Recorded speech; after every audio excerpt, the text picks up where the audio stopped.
हर हर महादेव, हर हर महादेव। काशी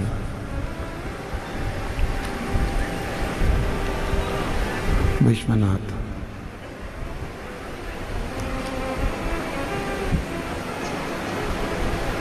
ओगड़दानी त्रिकालदर्शी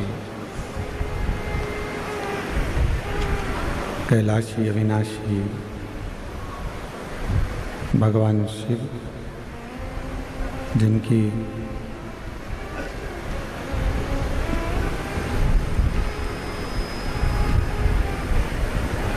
पुनीत पावन पवित्र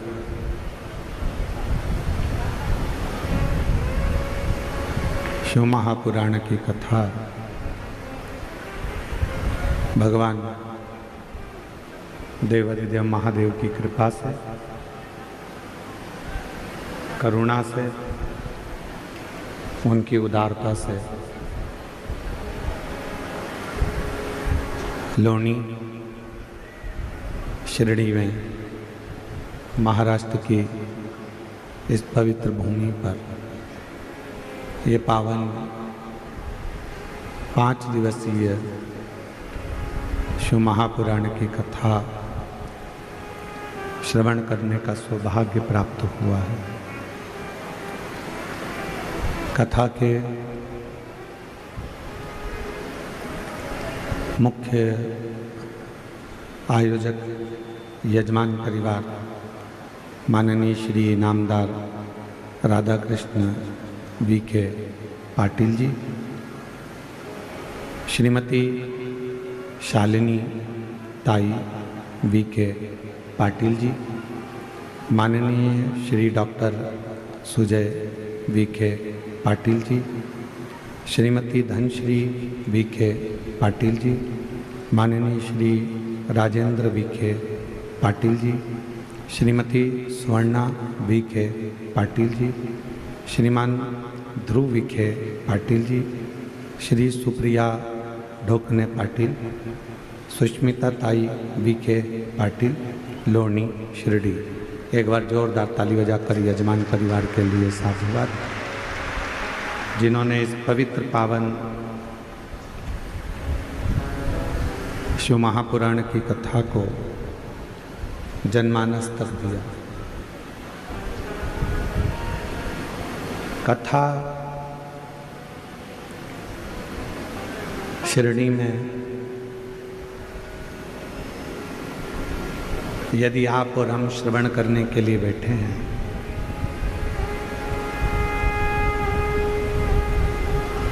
लोनी गांव के इस पवित्र पावन प्रांगण में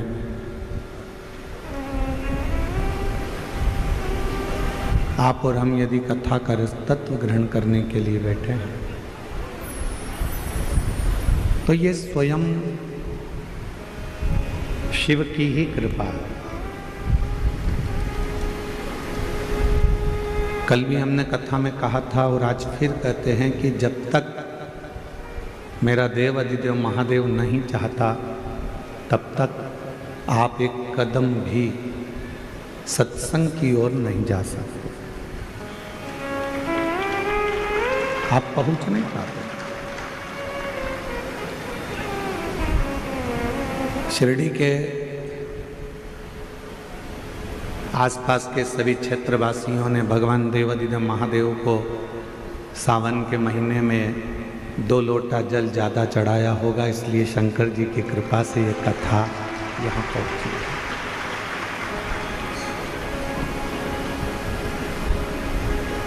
और ये उनकी उदारता है, ये उनकी करुणा है, ये उनकी कृपा है।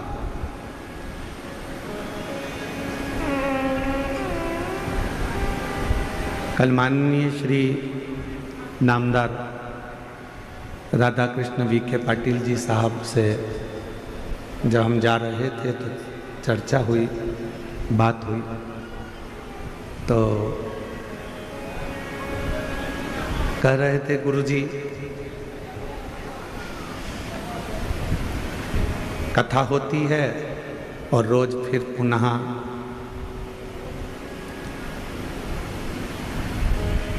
मीटिंग के लिए मुंबई जाना पड़ता है, फिर आना पड़ता है।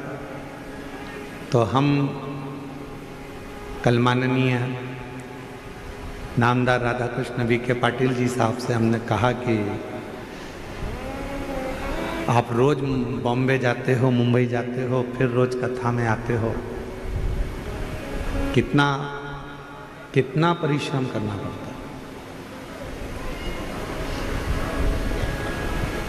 तो कल बता रहे थे कि इस शिरडी क्षेत्र में महाराज जी जितना विकास किसी अन्य क्षेत्र में नहीं हुआ होगा, उतना विकास ये शिरडी क्षेत्र के अंतर्गत हुआ है। चाहे फिर वो शिक्षा हो, चाहे फिर वो चिकित्सा हो।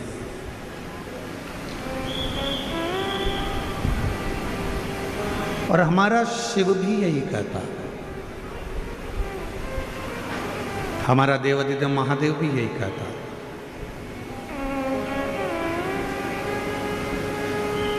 हाथ पर हाथ धरकर मत बैठे रहो, अपने कर्म को करते रहो।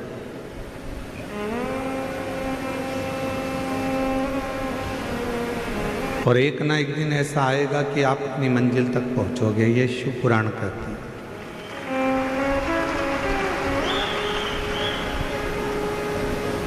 व्यक्ति कर्म ही ना करे और सोचे कि मुझे मंजिल मिल जाए तो ये बहुत कठिन है। समंदर, समुद्र अच्छे से अच्छे जहाज को भी डुबा देता है।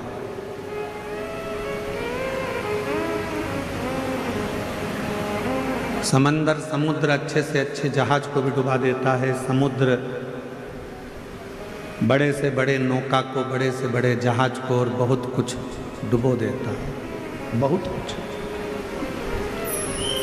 जब अपनी वाली पर यदि समुद्र आ जाए तो बड़े बड़े शहर को भी डुबो देता है।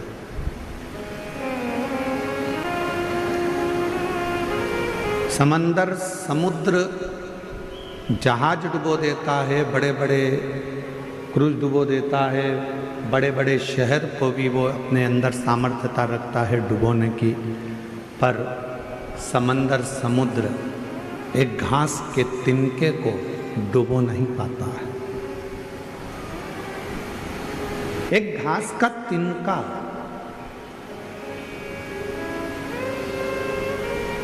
एक तिनका ऐसा होता है घास का जिसको समुद्र डुबो नहीं सकता।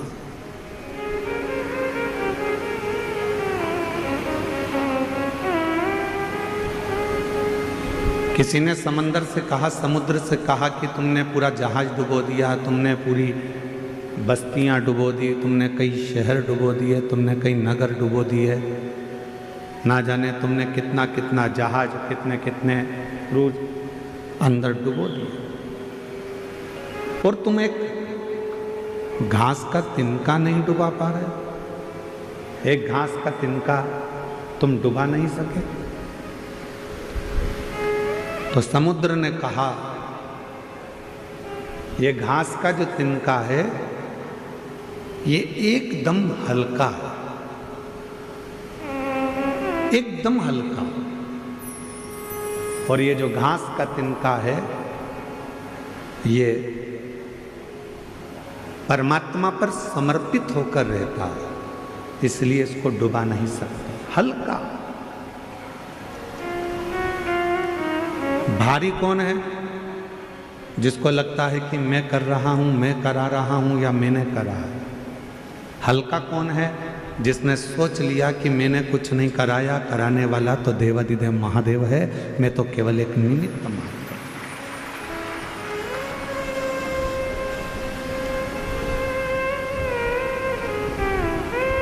फैक्ट्री में काम करने वाले मालिक को ज़्यादा चिंता होती है कि फैक्ट्री में काम करने वाले मजदूर को ज़्यादा चिंता होती है फैक्ट्री की? फैक्ट्री की चिंता मजदूर को ज़्यादा नहीं होती, फैक्ट्री की चिंता मालिक को ज़्यादा होती है। बिजली का बिल जमा हुआ कि नहीं हुआ, फैक्ट्री में यह काम हुआ कि नहीं हुआ, फैक्ट्री में यह कार्य होना था हुआ कि नहीं हुआ। मजदूर को तो नौकरी करना है, उसको तो तनख्वाह मिलेगी, तुम्हारा बिजली का बिल जमा हो चाहे ना हो, तुमने कोई कार्य किया हो चाहे ना किया, उसको तो तनख्वाह मिले। चिंता किसको? तो कहा मालिक को चिंता है, रात भर सो नहीं पाता, जागता रहता है, नींद की गोली खाता है, विश्राम करता है पर नींद नहीं आती, नींद उछट जाती है क्योंकि मालिक को चिंता है। नौकर को, काम करने वाले को, सेवादार को कोई चिंता नहीं, चिंता मालिक को। उसी तरह काम करने वाला एक सेवक, नौकरी करने वाला एक व्यक्ति हल्का होकर जिंदगी जीता है कि उसको मालूम है कि जो होगा सब सेठ का होगा, मुझे तो जितना काम दिया है उतना करना। कथा कर रही है, शिव महापुराण की कथा वर्णन कर रही है। जो तिनका होता है, घास का समुद्र कहता है, इस घास के तिनके ने भी ये सोच लिया कि हवा उड़ा कर ले जाएगी तो चला जाऊंगा, पानी गिर जाएगा तो गीला हो जाऊंगा, फिर सूखूंगा, फिर बढ़ूंगा। मैं अपने आप में नहीं, मैं उस परमात्मा पर आश्रित होकर जीता हूं, इसलिए मुझे कोई डुबा नहीं पाता। समुद्र में भी सामर्थ्यता नहीं है कि घास के तिनके को वो डुबो दे। उसी तरह संसार में किसी की सामर्थ्यता नहीं है जो शंकर को एक लोटा जल चढ़ाने वाले को डुबो दे, ये किसी की सामर्थ्यता नहीं। शिव नाम सुनने वाला, भगवान शंकर का भजन करने वाला, शिव स्मरण करने वाला, श्री शिवाय नमस्तुभ्यम बोलने वाला, शंकर को एक लोटा जल चढ़ाने वाला, जब भगवान शंकर की शरणागति ग्रहण कर लेता है तो उसके परिवार की, उसके घर की, उसके कुल की पूरी चिंता शिव की हो जाती है, फिर हमारी चिंता नहीं।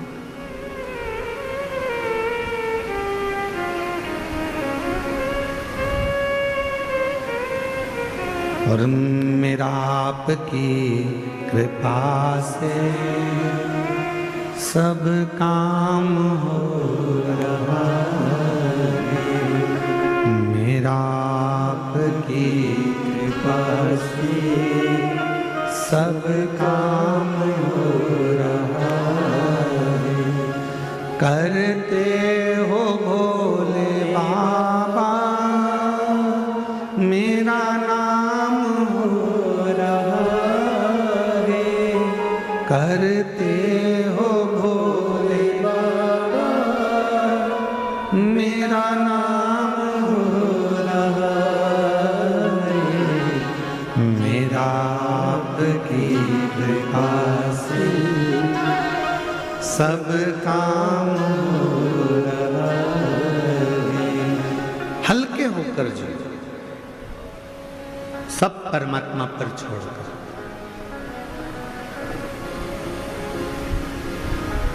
जितने हल्के हो गए, संसार के लोग, दुनिया के लोग आपको डुबा नहीं सकेंगे। जितने हल्के। घर किसका? देवाधिदेव महादेव का। परिवार किसका? बोलते जाओ, महादेव का। कुटुंब किसका? गाड़ी किसकी?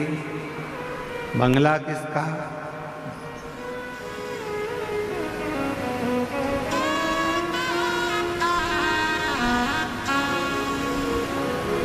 वो एक लाइन है ना, मेरी गाड़ी मेरा बंगला मेरा पैसा सब तेरा, सब कुछ है तेरा सरकार, मेरा तो कुछ भी नहीं, सब कुछ तेरो सरकार, मेरा तो कुछ भी नहीं। मेरी गाड़ी मेरा बंगला मेरा पैसा सब तेरा, सब कुछ तेरो सरकार, मेरा तो कुछ भी नहीं। ये जितना है, वैभव है, सत्ता है, धन है, दौलत है, जो गाड़ी है, जो बंगला है, जो पूंजी है, जो सामान है, सब उसका।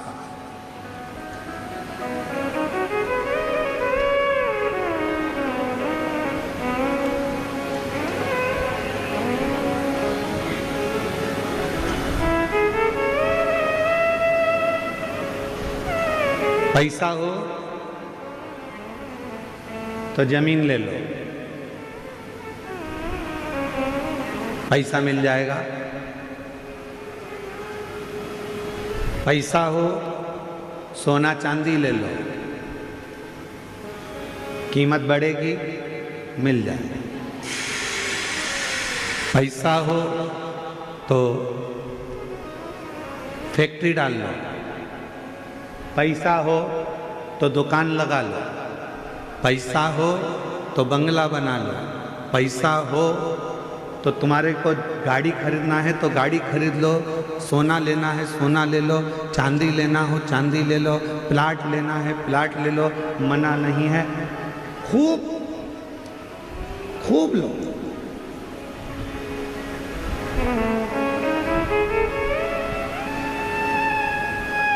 पर सोना लेने से पहले, गाड़ी लेने से पहले, बंगला लेने से पहले, जमीन लेने से पहले, फैक्ट्री डालने से पहले एक लोटा जल शिव को चढ़ाना प्रारंभ करो। क्यों? गाड़ी तो बढ़ जाएगी, सोना बढ़ जाएगा, जमीन बढ़ जाएगी, प्लाट बढ़ जाएगा, फैक्ट्री बढ़ जाएगी, बंगले बढ़ जाएंगे, पर उम्र तो उतनी की उतनी है। उम्र को अगर बढ़ाना है तो शिव को एक लोटा जल चढ़ाकर इनके भोग करने के लिए अपनी उम्र को।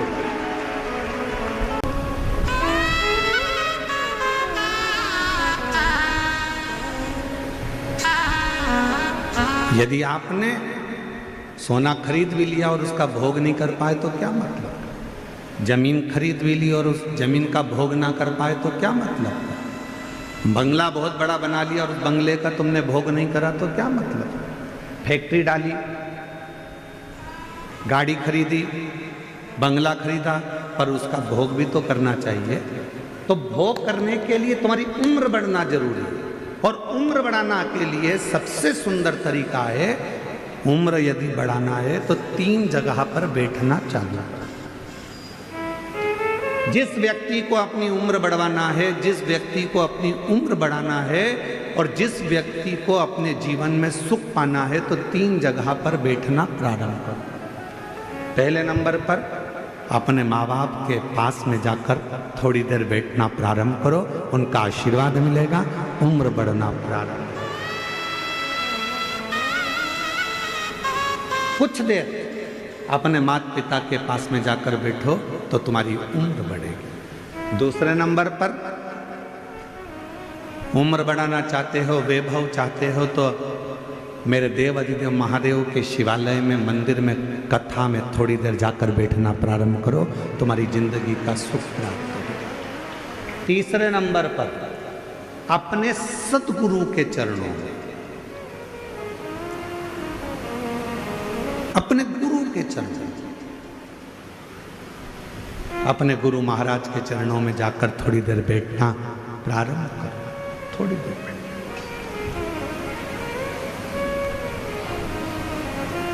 3 जगह पर बैठने पर व्यक्ति कभी खाली नहीं उठता। 3 जगह पर बैठने पर व्यक्ति कभी खाली नहीं उठता। पहले नंबर पर है माता पिता के चरणों में बैठेगा तो कुछ ना कुछ लेकर उठेगा, भले वो आशीर्वाद लेकर उठे चाहे कुछ लेकर उठे।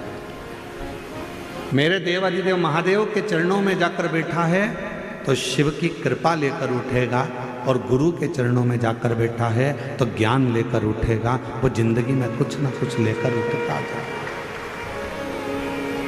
उठे।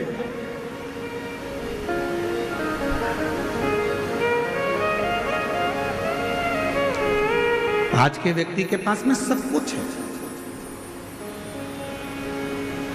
ऐसा कोई व्यक्ति नहीं जिसकी जिंदगी में भगवान ने धन नहीं दिया।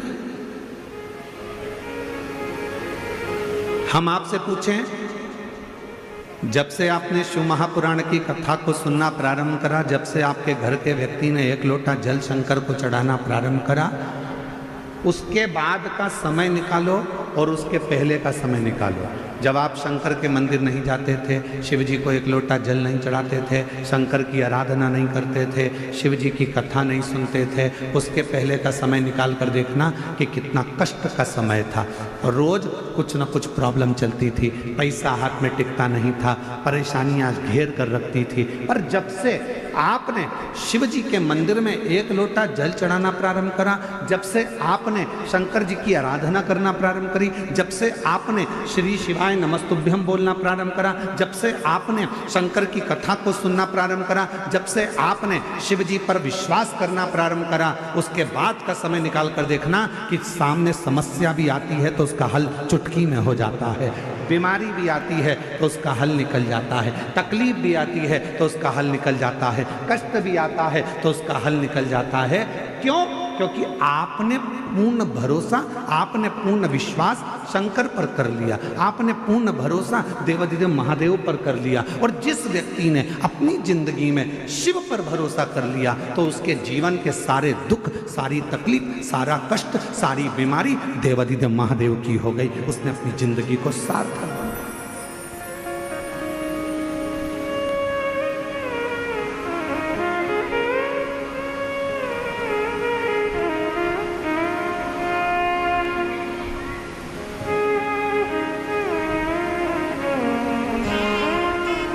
जब से देखा तुझे डमरू वाले, दिल हमारा ठिकाने नहीं।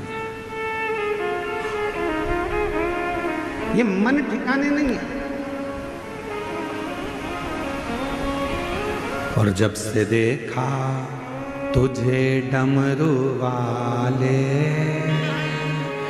दिल हमारा ठिकाने नहीं। जब से देखा तुझे डमरू वाले, दिल हमारा ठिकाने नहीं। जब से हमने शिव को देखा, क्यों हमारा मन ठिकाने क्यों नहीं है? क्योंकि हम उस पर पूर्ण भरोसा कर कर बैठ गए, हम पूर्ण उस पर विश्वास कर कर बैठ गए, हम पूर्ण उस पर केंद्रित होकर बैठ गए। तो हमारी जिंदगी की सारी तकलीफें, हमारे जीवन का सारा दुख, हमारे जीवन का सारा कष्ट उसका हो। महाराज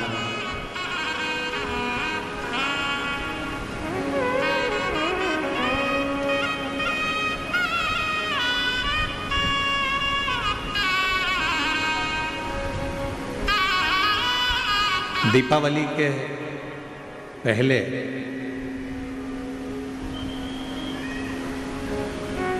पाटिल परिवार यदि इस पवित्र कथा को करवा रहा है, दीपावली के पहले माननीय श्री नामदार राधा कृष्ण बीखे पाटिल जी, माननीय श्री डॉक्टर सुजय बीखे पाटिल जी, पाटिल परिवार यदि इस पवित्र शिव महापुराण की कथा को करवा रहा है तो कभी एकांत में बैठकर विचार करना, सोचना, विचार करना।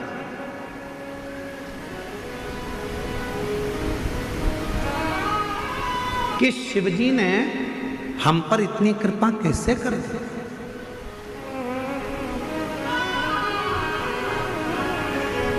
देवाधिदेव महादेव ने हम पर इतनी कृपा कैसे कर दी कि दीपावली के पहले कार्तिक के महीने में ये शिव महापुराण की कथा मिल गई। आखिर इतनी कृपा भगवान ने कैसे कर देकर कहना कि प्रभु ये तेरी कृपा है जो तू मेरी झोली भरने के लिए यहाँ तक पहुँच गया, ये तेरी। और कृपा की ना हो जो आदत तुम्हारी, कृपा की न होती जो आदत तुम्हारी, तो सुनी ही रे अदालत तुम्हारी, गरीबों के दिल में जो जगह तुम न पाते, तो किस दिल में होती इबादत तुम्हारी, कृपा की न होती जो आदत तुम्हारी। आपका विश्वास जितना ज्यादा से ज्यादा शिव के प्रति होगा, शिव उतना उतना तुम्हारे कष्टों को दूर करता जाएगा।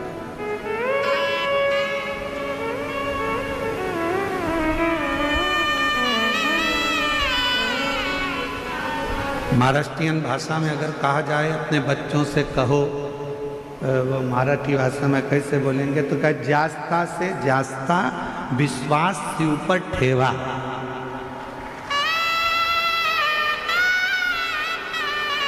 अब इसमें कुछ गलती हो तो थोड़ा सा तुम सुधार लेना, ठीक है? अगर थोड़ी बहुत गलती अगर इसमें हो तो हम तो प्रयास कर रहे हैं कि महाराष्ट्र आए हैं और पाटिल जी कथा कराए हैं, तो शिव जी की कृपा हो जाए हम भी थोड़ी बहुत मराठी सीख जाएं शिव की कृपा से, तो अच्छा।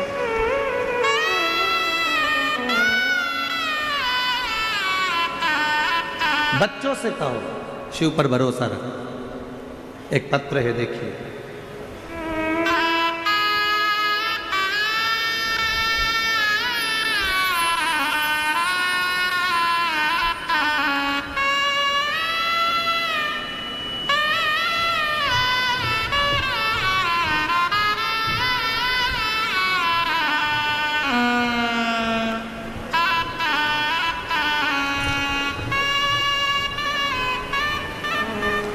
मेरा नाम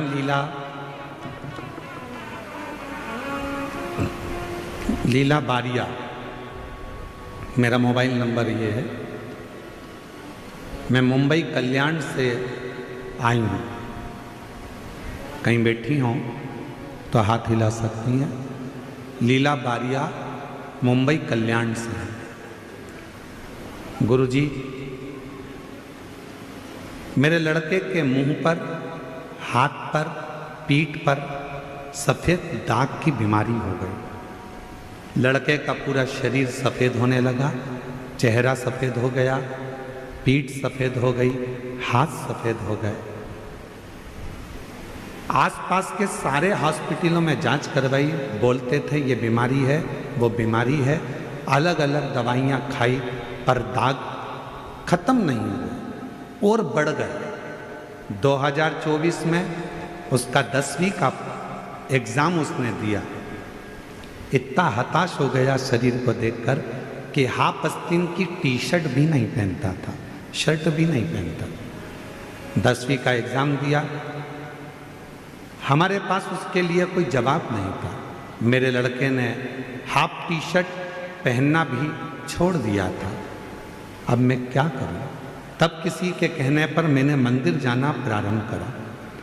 लड़के से कहा कि तू भी मेरे साथ मंदिर चल, तो लड़का कहता है मम्मी जब डॉक्टर की दवाई काम नहीं कर रही तो मंदिर क्या काम करे।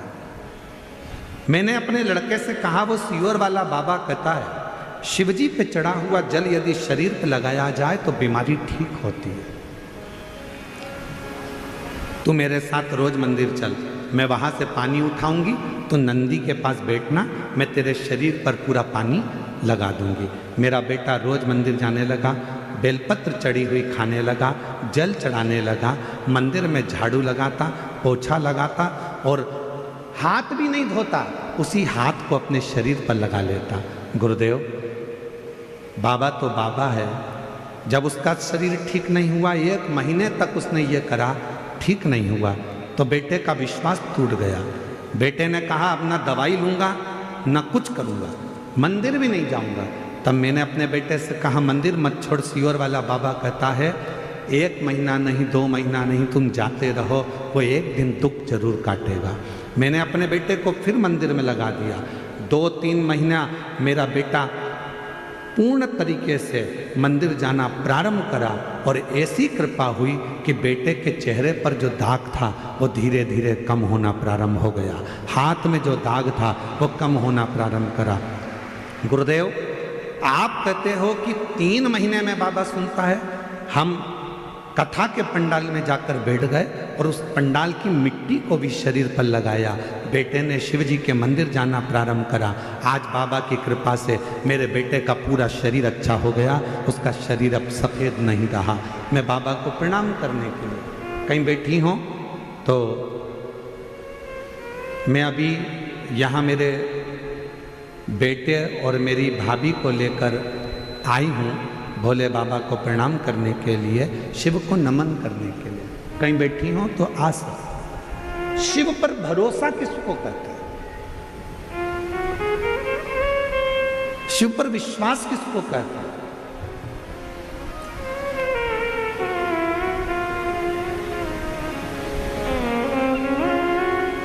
वो माँ मुंबई जैसी सिटी में कल्याण में रहती है और लिख रही है कि ऐसा कोई हॉस्पिटल नहीं बचा जहां मैंने इलाज नहीं करवाया।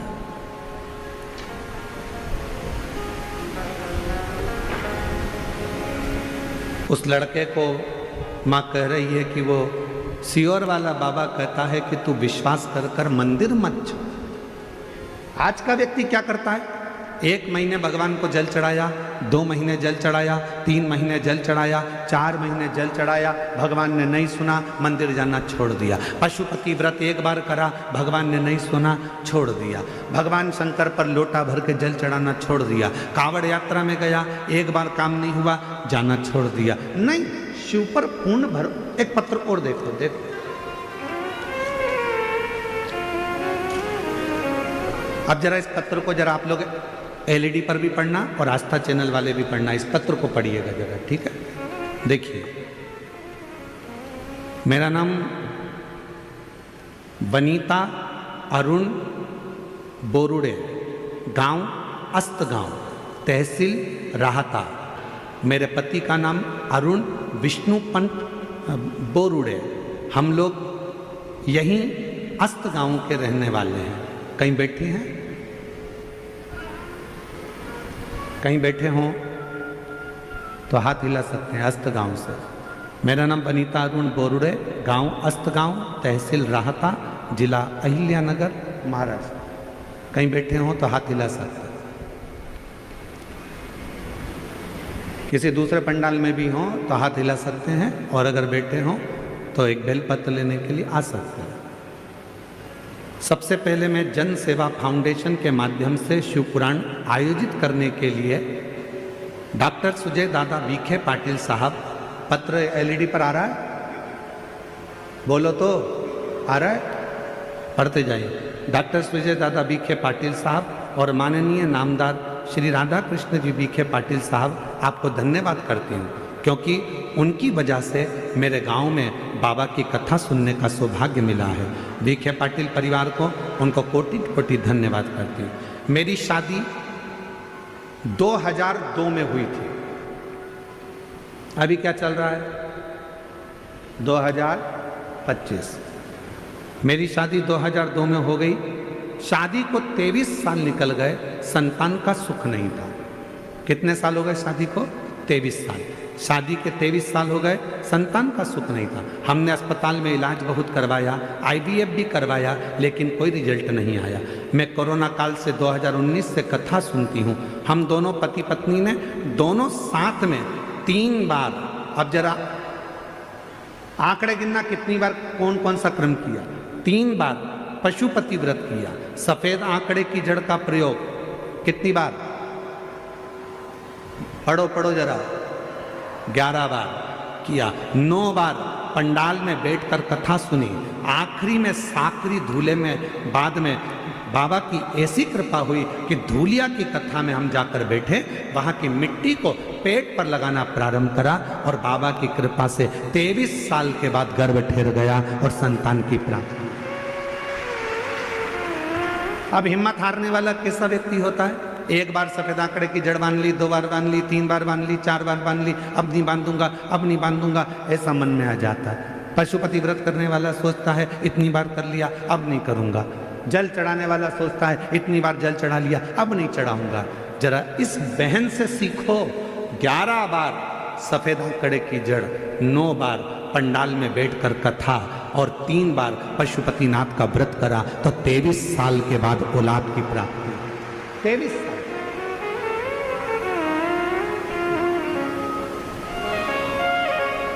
शिव की उदारता किसको कहते हैं?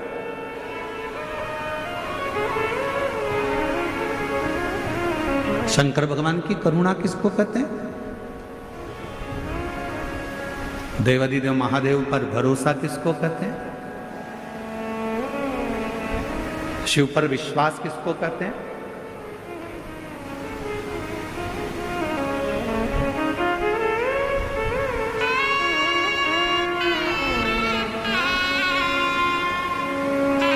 और मैंने तेरे ही भरोसे बाबा, तेरे ही भरोसे।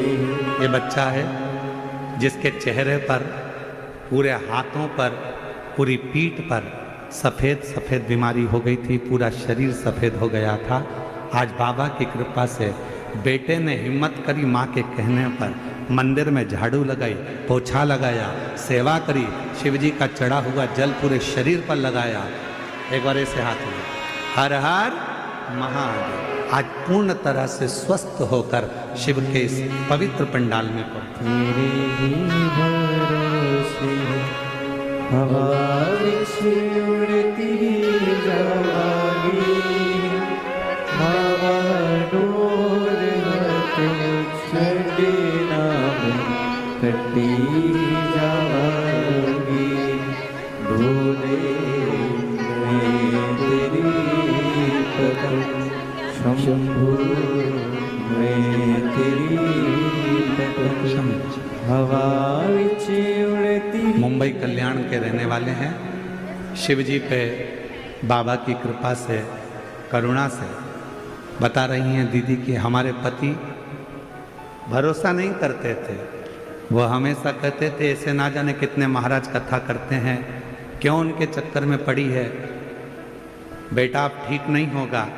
मुंबई के सारे अस्पताल वालों ने कह दिया कि दवाई जितनी जितनी करोगे तो भी ठीक नहीं होगा, पर शिव पर भरोसा करा तो दीदी कह रही अब मेरा पति आपकी कथा के बिना नहीं रहता और मंदिर में एक लोटा जल चढ़ाए बिना पानी भी नहीं पीता।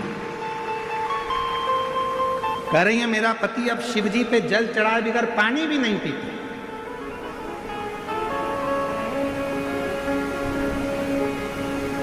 इसको भरोसा कर। एक पंडाल में बैठकर कथा सुन ली, बाबा ने नहीं सुना, सबसे कह दिया मैं तो पंडाल में कथा सुनी पर मेरे बाबा ने मेरी नहीं सुनी। अरे भाई, कहने से नहीं, पूर्ण भरोसे के साथ, दृढ़ता के साथ, विश्वास के साथ जहां बैठे हो वहां बैठकर जब दिल से श्री शिवाय नमस्तुभ्यम जब व्यासपीठ से कहा जाए, उसके बाद में जब थोड़ी देर के लिए मौन हुआ जाता है, उस मौन होने में अपने दिल की बात अपने बाप से, अपने पिता से, अपने शिव से इस पंडाल में बैठकर कह दो और फिर बाद में भोला सब दुख तुम्हारा, ओ भोला सब दुख का। जब ये स्तुति करी जाती है, दुनिया की निगाह में केवल स्तुति है, दुनिया की निगाह में केवल ये बात है कि महाराज जी स्तुति करते हैं, पर जो समझने वाला व्यक्ति है वो समझ जाता है कि इसके बाद में मौन होना है, चुप, और चुप होकर अपने दिल की बात, अपनी प्रार्थना, अपनी कामना देवादिदेव महादेव से कहना है। शंकर भगवान उस कामना को सुनता है और पंडाल में आने वाले की झोली 3 महीने में जरूर भरता है। ये उसकी कृपा है।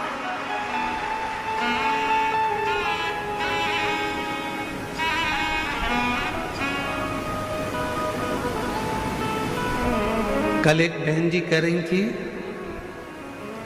यहाँ आई थी बेलपत्र लेने के लिए, तो वो बोल रही थी गुरुजी इतने सारे लाखों भक्त शिव महापुराण की कथा में आए हैं और ये कथा पूरी होते से धनतेरस आ जाएगी, रूप 14 आ जाएगी, दिवाली आ जाएगी, क्या इनके घर में दिवाली का कोई फैलारा नहीं है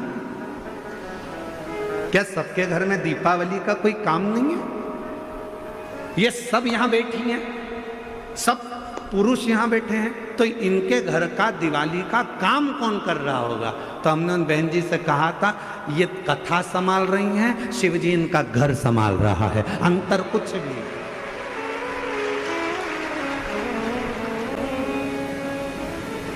हम तो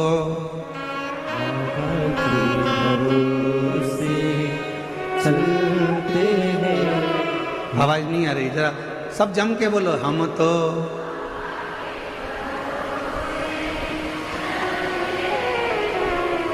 तीनों पंडाल वाले जरा दमदारी से बोलो। हम तो बाबा के भरोसे, ये दुनिया वाले जलते हैं, ये जलते, हम तो बाबा के भरोसे चल, डमरू वाले के भरोसे, सीहोर वाले के भरोसे चलते हैं, काशी वाले के भरोसे चलते हैं, हम तो बाबा के भरोसे चलते। हम तो उसके भरोसे, हम कथा में, हम कथा संभाल रहे हैं, हम कथा सुन रहे हैं, तो वो तुम्हारा घर संभाल रहा है, वो तुम्हारा घर देख रहा है, उसका ध्यान उस पर है।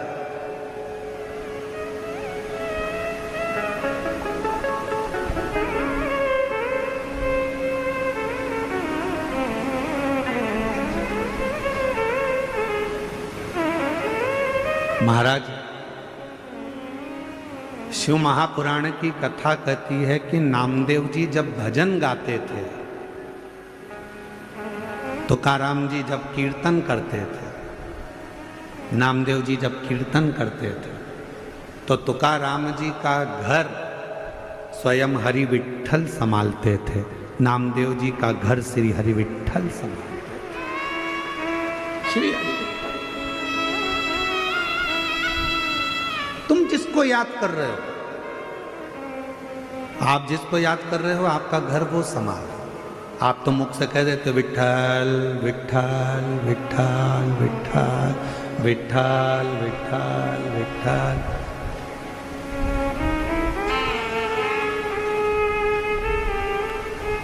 सखुबाई की कथा आती है, मुक्ताबाई की कथा आती है,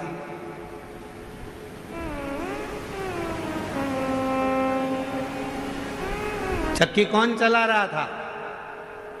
जम के बोलो। सखुबाई? नहीं। कौन? कपड़े कौन धो रहा था?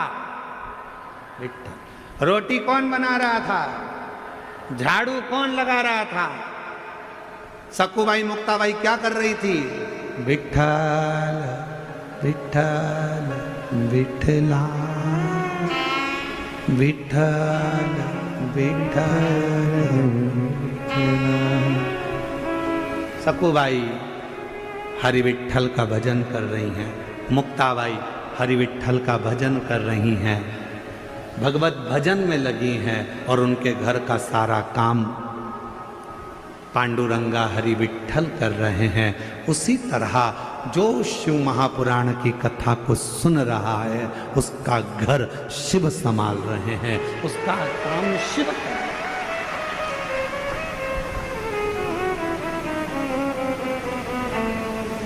कोई दूसरा नहीं कर सकता। किसी ने पूछा क्यों सखुबाई, क्यों मुक्ताबाई, इतनी जल्दी काम कैसे हो गया? सखुबाई कुछ नहीं बोली, मुक्ताबाई कुछ नहीं बोली, बस एक ही बात बोली, विठ्ठल विठ्ठल विठ्ठला माझा विठ्ठल विठ्ठल विठ्ठला माझा विठ्ठल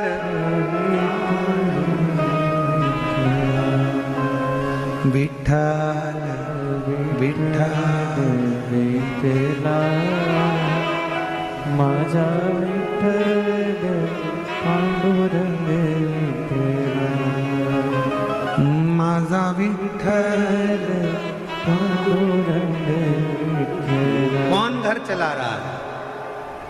चक्की कौन चला रहा है? झाड़ू कौन लगा रहा है? काम कौन कर रहा है? तो कहा जिसको मैं भज रही हूं, जिसका मैं भजन कर रही हूं, जिसका मैं स्मरण कर रही हूं, जिसको मैं जप रही हूं, जिसकी मैं मंत्र साधना कर रही हूं, और मेरा आपकी कृपा से सब काम हो रहा है। हम आप और हम कुछ करने वाले नहीं हैं। तो वो बहन जी ने कल पूछा कि गुरुजी ये बताओ कि ये सब दीपावली पर, दीपावली आ गई है, लोगों के यहाँ कितना काम पड़ा रहता है, कितना फैलारा पड़ा रहता है, और ये 5-5, 6-6 लाख शिव भक्त आपके कथा के पंडाल में बैठे हुए हैं, तो इनका घर का काम कौन कर रहा है? तो हमने कहा देव अधिदेव महादेव। कौन करे?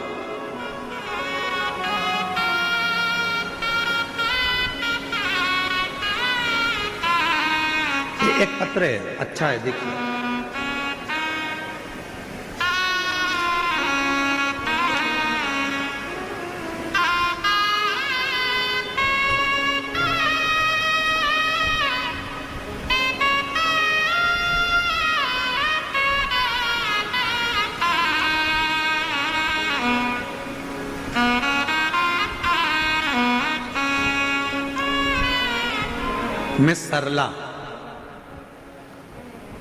मैं सरला, जरा पत्र को देखिएगा, वो एलईडी पर चलेगा, आस्था चैनल पर चलेगा, जरा पढ़िएगा। मैं सरला थोरात, मेरी उम्र है 50 साल। कहीं बैठी हो सरला जी? हाँ, आ जाइए, एक बेलपत्र ले जाइए। मेरी उम्र है 50 साल। मेरे यहाँ संतान नहीं थी। 50 साल की मेरी उम्र हो गई, इलाज कराते कराते कराते कराते औलाद का सुख नहीं आया। आखिरी में डॉक्टरों ने मना कर दिया, अब क्या तुम्हारे यहाँ औलाद होगी, तुम 50 साल की हो गई। जितनी मेरी जीजियाँ बैठी हैं, जरा विचार करना, क्या 50 साल की महिला के गर्भ से संतान हो? तुम्हारे यहाँ क्या औलाद होगी, तुम 50 साल की हो गई। उसने कहा ठीक है, सब आस छोड़ दी। तब आखिरी में आप जो ऑनलाइन शिवरात्रि का पूजन कराते हो, उस पूजन को करा। 5 बार पशुपति नाथ का व्रत किया, कई पंडालों में बैठकर कथा सुनी। आसपास की सहेलियां पूछती थी तू क्यों कथा में आई, तो हमने कहा औलाद के लिए। तो सहेलियां हंसती थी पास वाली, 50 साल की हो गई, अब तुझे कोई औलाद होगी क्या? पर शिव की कृपा, 50 साल में तुझे क्या औलाद होगी क्या? सब हंसते थे। जिस पंडाल में बैठकर कथा सुनती थी वहां सब हंसते थे। तब आखिरी में कोई निर्णय नजर नहीं आया तो कुबेरेश्वर धाम पहुंच गई, और कुबेरेश्वर दादा के चरणों में जाकर, वहां जाकर संतान के लिए मैंने कामना करी, और बाबा की कृपा से मेरी 50 साल की उम्र में मेरा गर्भ ठहर गया और मेरे घर में औलाद पैदा हुई।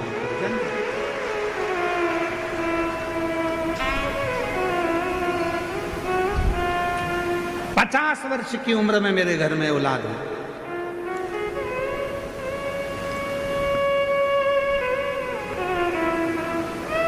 देखिए पत्र में 50 साल की उम्र और महाशिवरात्रि के दिन मैंने बाबा का भजन कीर्तन जो कर सकूं वो किया।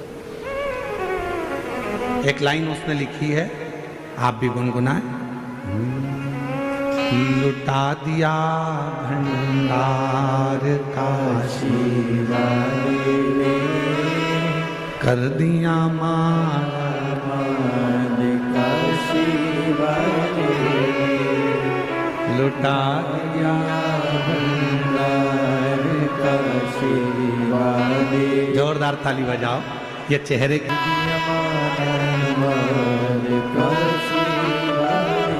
शंभू कर दिया मारा माल का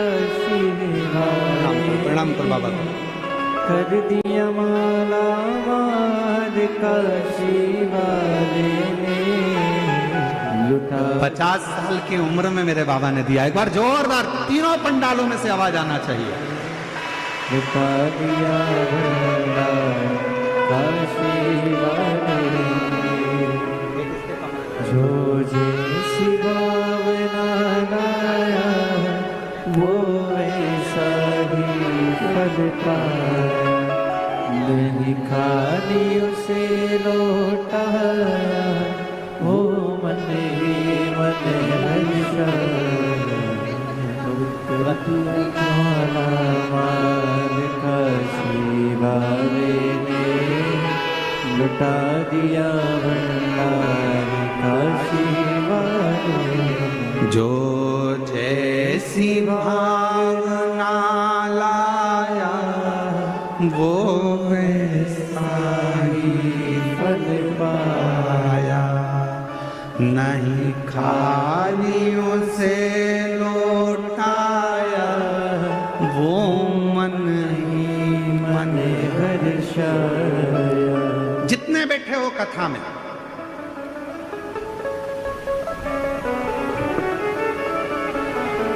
आप लाखों की संख्या में शिव महापुराण की कथा में पहुंचते हो तो हम बाबा का बहुत बहुत करुणा, उस बाबा को कहते हैं बाबा तूने बड़ी कृपा करी। ये लाखों की संख्या में शिव भक्त आए हैं, पर ये लाखों की संख्या में आए हैं तो चिंता हमको लग रही है कि तू इतने लाखों को 3 महीने में कैसे दे देगा। 3 महीने में तुझे देना है। यहां से अगर कोई खाली जाएगा तो बाद में लोग क्या कहेंगे, सियोर वाले महाराज की कथा में गई थी और बाबा ने मेरी नहीं सुनी। नाम किसका खराब होगा? हमारा नहीं, बाबा की कथा में गई थी और बाबा ने मेरी झोली नहीं भरी। हमारा कुछ ना बिगड़ेगा, तुम्हारी शान जाएगी। पकड़ लो हाथ बनवारी, नहीं तो डूब जाएगी। ये तुम्हारी कृपा है, हमारा कुछ। तू कृपा, तू दया, तू करुणा।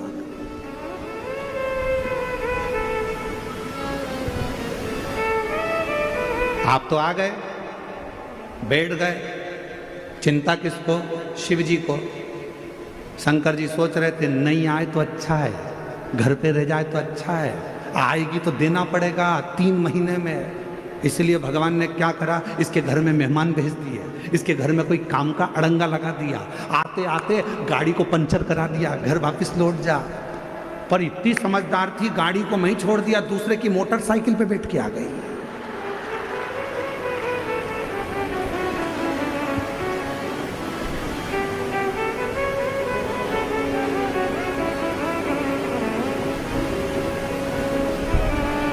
शिव जी ने सोचा कि कथा के पहले पानी गिरा देता हूं, ज्यादा फैलारा फैल जाएगा तो सब संभालने में लग जाएगी, तो कथा में नहीं जाएगी। कथा में नहीं जाएगी तो मुझे देना नहीं पड़ेगा। पर इतनी समझदार, वो तो पन्नी पे सब फैला के आ गई कथा में। हम तो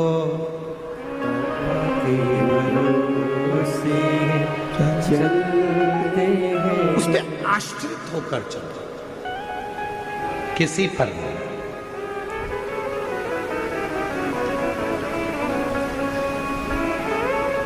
माता सती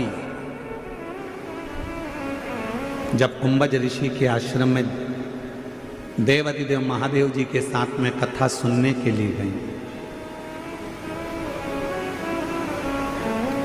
कुंभज बाबा ने कथा कहना प्रारंभ करा और सती का मन नहीं लगा। सती ने मन में सोचा कि मैं कथा सुनने के लिए आई हूं, विवाह हुआ है मेरा, शादी हुई है मेरी, और मेरे पति देव ने मुझे यहाँ कथा में लाकर बिठा दिया। इससे तो मेरा शरीर भस्म हो जाता जलकर तो अच्छा था।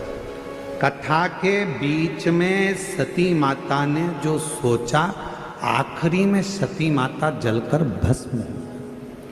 शिवजी ने कथा के बीच में विचार करा कि मैं जिस भगवान की कथा सुन रहा हूं मुझे राम जी का दर्शन हो जाए, तो कथा पूरी होने के बाद देवाधिदेव महादेव को राम जी का दर्शन।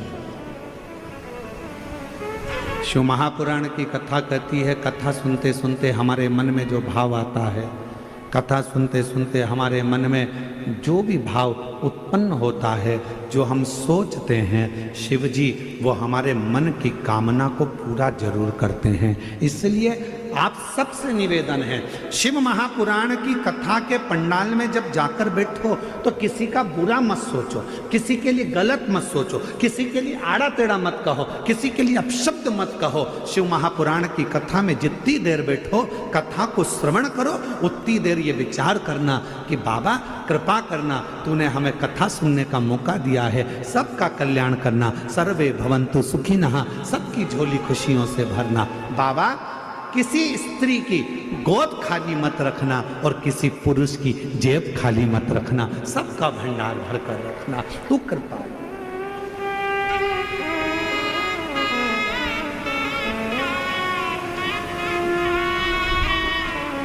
सबके लिए अच्छा सोचो,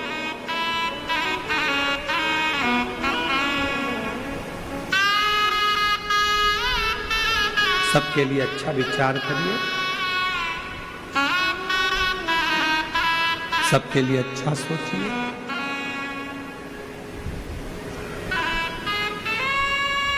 सती मैया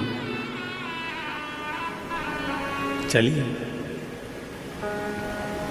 बीच मार्ग में उन्होंने राम जी का दर्शन किया।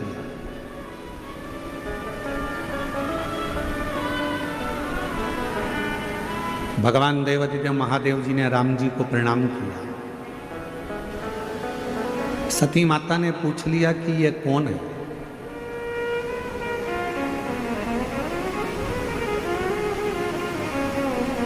शंकर भगवान बोले, जिनकी कथा सुनकर आ रहे हैं ये वही राम है।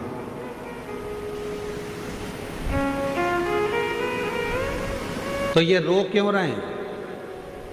इनकी धर्म पत्नी माता सीता हरण कर ली गई है लंकापति रावण के द्वारा। अच्छा, हाँ, परमात्मा होकर रो रहा है। शिवजी ने सती माता को समझाया कि भगवान नारायण का ये राम अवतार है।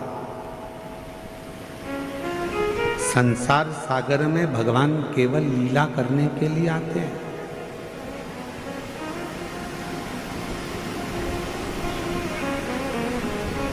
और संसार सागर में केवल भगवान आते हैं तो लीला करने के लिए आते हैं, कुछ अच्छा करने, जनमानस को प्रेरणा देने के लिए, संपूर्ण विश्व को कुछ ज्ञान देने के लिए आते हैं। तो ये तो परमात्मा है, और यदि यह परमात्मा है तो फिर तो इनको रोना नहीं चाहिए।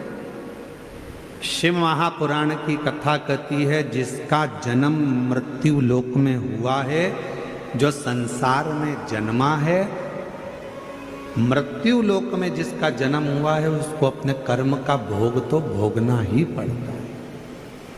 चाहे फिर तुम हो, कोई संत हो, साधु हो, गुरु हो, ब्राह्मण हो, चाहे मनुष्य हो, चाहे पशु हो, पक्षी हो, जानवर हो, चाहे संसार में कोई भी जन्म ले, कोई। इसलिए हम आपको बार बार कहते हैं, मत बुरे कर्म कर बंदे, वरना पछताएगा। भगवान की आंखों से तू बच नहीं पाएगा, तू बच नहीं पाएगा। अरे ओ अज्ञानी मत कर नादानी, अरे ओ अज्ञानी मत कर नादानी। तेरे कर्म का फल भी तू ही पाएगा, जैसा किया तूने तेरे आगे आएगा। मत बुरे कर्म कर बंदे, वरना पछताएगा। भगवान की आँखों से तू बच नहीं पाएगा, तू बच नहीं पाएगा। हमने पहले भी कहा, आज फिर कहते हैं, माता पिता से मत डरना, मत डरो।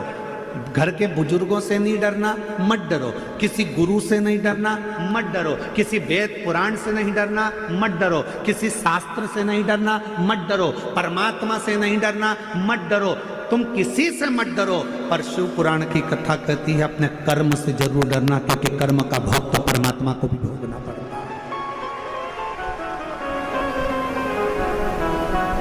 अपने कर्म से जरूर डरो। कर्म का भोग तो भगवान को भी भोगना पड़ा है, परमात्मा को भी भोगना पड़ा है। कुछ अच्छा कर चलो।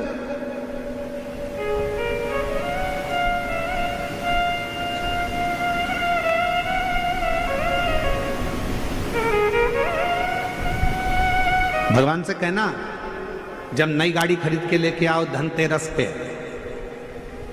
जब नई गाड़ी खरीद कर लेकर आओ विजयदशमी पर, जब नई गाड़ी खरीद कर लेकर आओ दीपावली पर, जब नई गाड़ी खरीद कर लेकर आओ तुम्हारे घर में, जब ट्रैक्टर खरीद कर लाओ, गाड़ी खरीद कर लाओ, जब तुम नया वाहन खरीद कर लेकर आओ, तो सबसे पहले वाहन निकालने से पहले, शोरूम से गाड़ी बाहर आए उसके पहले अपने देव अधिदेव महादेव को याद करना, और कुबेरेश्वर बाबा को याद कर कर, विश्वनाथ जी को याद कर कर, अपने कुल देवत को याद कर कर, कुल देवती को याद कर कर, पर भगवान को याद कर कर कहना, बाबा तूने गाड़ी तो दिला दी है, पर इतनी कृपा करना कि मेरी उम्र भी साथ में बढ़ा कर चलना, इतना याद रखना कि मुझे स्वस्थ रखना।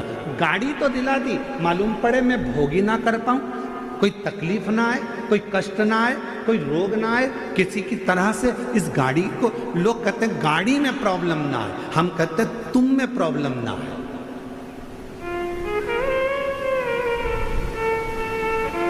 गाड़ी का तो बीमा हुआ है। बोलो बोलो, सही बात है कि गलत है? गाड़ी का तो बीमा हुआ है। थोड़ी बहुत इधर उधर लगेगी तो भी पैसा मिल जाएगा, पर तुम्हारे शरीर की एक आध हड्डी टूट गई तो जो दूसरी वाली हड्डी लगी है ना, वो सही काम की नहीं है। जो परमात्मा ने देकर भेजी है ना, सबसे अच्छी वही है। जो परमात्मा ने किडनी देकर भेजी वही किडनी ठीक है, जो लीवर भेजा वो लीवर ठीक है, जो आँख दी वो आँख ठीक है, कान दिया कान ठीक है, मुख दिया मुख ठीक है, सिर दिया सिर ठीक है। अलग से अगर कुछ चीज फिट होगी ना तो वो ठीक नहीं है।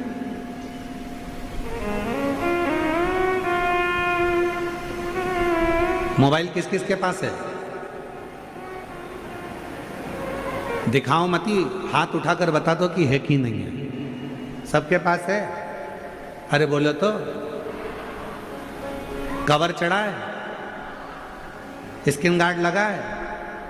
अरे बोलो तो। लगा। अच्छा वाला कवर चढ़ा है? ठीक है। क्यों चढ़ाया? गिरेगा तो मोबाइल को लगे ना, उसका स्क्रीन ना टूटे, बेकार ना हो जाए, मोबाइल डेट ना हो जाए, इसलिए उस पर कवर चढ़ाया। मोबाइल था 20,000 का, कवर आया 1500 का, चढ़ाया। स्क्रीन गार्ड लगवाया, स्क्रीन गार्ड लगवाया 500 रुपए का, 800 रुपए का, सब कुछ करा उस मोबाइल को सेफ रखने के लिए। जरा विचार करिए, जरा विचार करिए कि मोबाइल की कितनी चिंता है कि मोबाइल को कुछ ना हो जाए, मेरा मोबाइल ना बेकार हो जाए, मेरा मोबाइल ना टूट जाए, मेरा मोबाइल गिरे तो डेट ना हो जाए। मोबाइल की इतनी चिंता है, अपनी खुद की चिंता इतनी कर लो तो। खुद की चिंता इतनी करो।